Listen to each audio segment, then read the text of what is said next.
Let's play a little game of Clue. Who was at Epstein's Island in November of 2017? We're going to take a look at this email right here. What I want you to notice is the date, November 6, 2017, 6 p.m. Talking shortly, now I am the part of Lolita Express.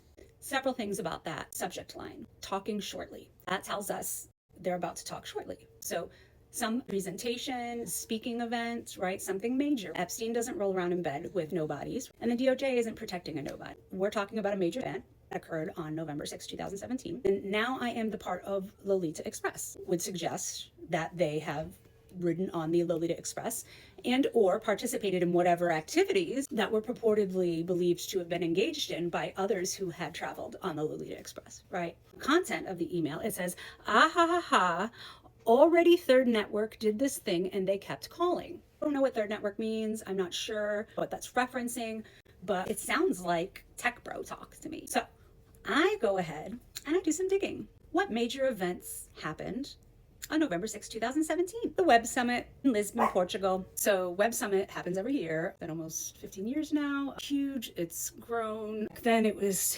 touted as the best technology conference on the planet, biggest technology conference in Europe. So anybody and everybody in tech world was there that weekend, that night, for certain. Now, not everybody spoke on opening night. There was only a small lineup of opening speakers the night of November 6th. We basically have 6 suspects, and suspect number 1 is Bryan Johnson in my book, but let's go through them all, okay? First up that night, introducing the event, was Patty Cosgrove, who is the former co-founder and CEO of Web Summit. Patty recently was basically driven out of this role for standing up to Israel and standing up for the people of Gaza and Palestine, so I don't see him being the one. I don't think it's him. I don't think it's him. He's not anywhere near this, doesn't seem to have any connections, ties, relevancy, anything to Epstein, so he was the opening speaker. We got to include him, all right? Suspect number 1, but not a very good suspect. Next up, suspect number 2, he was the second speaker of the night, Nuno Sebastião. He's the CEO of Speedzai. I believe he lives in Portugal. This is some kind of like anti-fraud, AI, software, technology thing. He, like I said, lives in Portugal, so it doesn't really make sense, but he was a speaker that night. Suspect number 2. Next, we have Stephen Hawking, suspect number 3. I know he has been literally everywhere in the Epstein files. He's all over this shit. We know he was back in the island at some scientific research conference, measuring the gravity on the island or whatever, but I think what he really just wanted to do was go down in that little submarine Epstein had built specifically, especially just for him. Which, you know, Epstein, what a weird, strange guy. I mean, he was just so into this idea that he could pull strings, that he could rule the world, right? That's what he really wanted to do. So he just pulled all the big scientists and astronomers and physicists and philosophers and financiers and CEOs and politicians and world leaders. Like, he literally wanted to know anybody and everybody, and the reason why, at his root, he thought he knew what was best for the world. Anyway, he had a real weird fascination and obsession with Stephen Hawking, and he, at one point, he built this submarine so that Stephen Hawking could live out his lifelong dream of being submerged in water, because obviously with Stephen Hawking's disabilities, it made it very complicated and difficult and very, very, very, very expensive, right, to craft such a submarine that would be able to take him down like that. So anyway, that's a complete tangent and side note. Long story short, on this particular occasion, on that particular email, don't think it was Stephen Hawking. At this point, it was 1 year before Hawking died. This was well into Epstein's situation. This was like right before his arrest. Everybody very much knew who and what he was at this point. And yes, Hawking had a very notorious history for enjoying strip clubs. There's another email from Larry Summers talking about how Hawking loved to go to the strip clubs when he was in New York City visiting. There's lots of rumors about Hawking being out and about and lurking in the back of the clubs with girls dancing on him and so on and so forth. So I do think there's a history there with Hawking having that kind of proclivity for girls, whether or not it was for young girls, whether or not there are other things, emails that have not been uncovered, or he's involved in other emails that have been redacted. I don't know. But this particular email, I don't think is him. And then we have Bryan Johnson, suspect number 4. And you guys know how I feel about this. I think he's it. I think he is our winner chicken dinner all day long. Bryan is a venture capitalist who is the former CEO of Kernel, is a neuro technological company that that focuses on brain monitoring devices that record brain activity. I don't know exactly what they're doing there. No longer works there.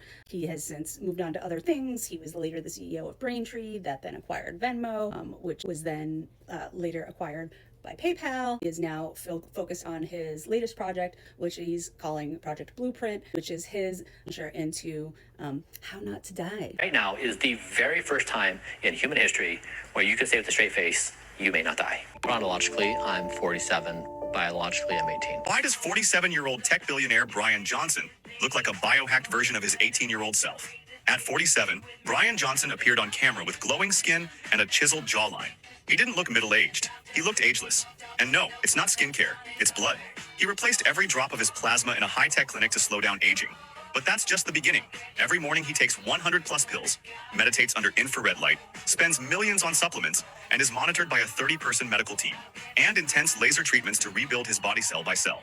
He calls it Project Blueprint, his mission to reverse aging. And he's both the CEO and the test subject. According to Bryan, his biological age is now 5 years younger, but he's not trying to look young. He's trying to stay alive forever. He says, in 2025, they laugh. In 2030, they'll all be doing it. And here's him just being a weirdo, injecting his son's blood as part of his weird little anti-aging ritual / apparent attempts to build a religion. Also super into psychedelics. He live streams while he does his mushrooms and shows everybody what that's about and how great it is. And apparently he has some history of being difficult when it comes to confidentiality agreements and what's allowed and what's not, and who gets control and who doesn't over what information. So he's definitely a shady one. He seems like creep number one in all of this. He's got some really strange, odd ideas. He seems most likely to overlook all of Epstein's past up until October of 2017. He has recently come out and released this tweet claiming that 8 years ago he met him via Zoom, that a mutual contact had put them in touch, that this was all related to when he was still CEO at Kernel, and that it was about MIT and neuroscience stuff.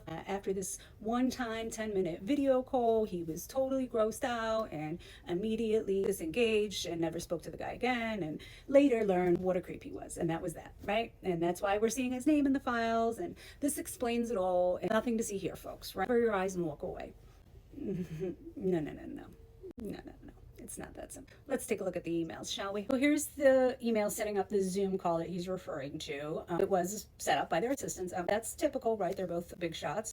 I don't find it suspicious in the least that it was set up by their assistants. If you look at the date, it happened October 6th of 2017. I don't see any, major conflicts, nothing suggesting it was an uncomfortable call. There doesn't seem to be any follow-ups. Nothing to see here, really, I don't think, other than just meeting set up, meeting happened.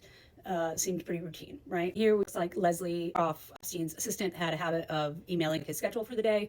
So we just have a confirmation schedule here, 5 p.m. Zoom with Bryan Johnson, October 6, 2017. We don't really see anything else from the Epstein files of him again, except for this one very strange email. It's dated July 20th, 2018. You have no idea who it's addressed to. Content is blank, but the subject matter says, "Becoming a Zero Detective."